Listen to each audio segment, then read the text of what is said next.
Hello बच्चों, चलिए प्रश्न को देखते हैं। निम्न में से कौन सी मृदा वायु द्वारा स्थानांतरित की जाती है? हमारे पास दिए हुए विकल्प हैं। विकल्प ए जलोढ़ मृदा, विकल्प बी वातोड़ मृदा, विकल्प सी वायवीय, विकल्प डी बर्फीली मृदा। प्रश्न की मुख्य अवधारणा है, मुख्य अवधारणा, इस प्रश्न की मुख्य अवधारणा है मृदा परिवहन। मृदा परिवहन। देखिए, अगर बात की जाए मृदा परिवहन के विषय में, तो इसमें सबसे पहले हम जिस मृदा के विषय में बात करेंगे वह है जलोढ़ मृदा। सबसे प्रथम मृदा कौन सी है? जलोढ़ मृदा। देखिए, जलोढ़ मृदा क्या होती है?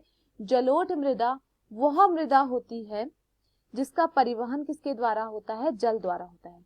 वह मृदा जिसका परिवहन जो होता है, इसका परिवहन जल के द्वारा होता है तथा इसका परिवहन कहाँ होता है? नदियों में होता है।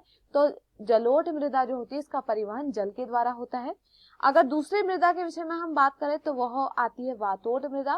देखिए, वातोड़ मृदा जो होती है यह भी एक प्रकार की क्या है? मिट्टी है। वातोड़ मृदा भी क्या है? एक प्रकार की मिट्टी है जिसका परिवहन जो होता है, इसका परिवहन हवा द्वारा होता है। इसका परिवहन हवा द्वारा होता है या हम कहें वायु द्वारा होता है तथा ये शुष्क क्षेत्र जैसे रेगिस्तान आदि में पाई जाती है। ये कहाँ पाई जाती है? शुष्क क्षेत्रों में यह मृदा पाई जाती है, जैसे कि राजस्थान। अगर हम बात करें तीसरी मृदा के विषय में तो वह होती है कोलुवियल मृदा। कोलुवियल मृदा के बाद में हम बात करें तो कोलुवियल मृदा क्या होती है?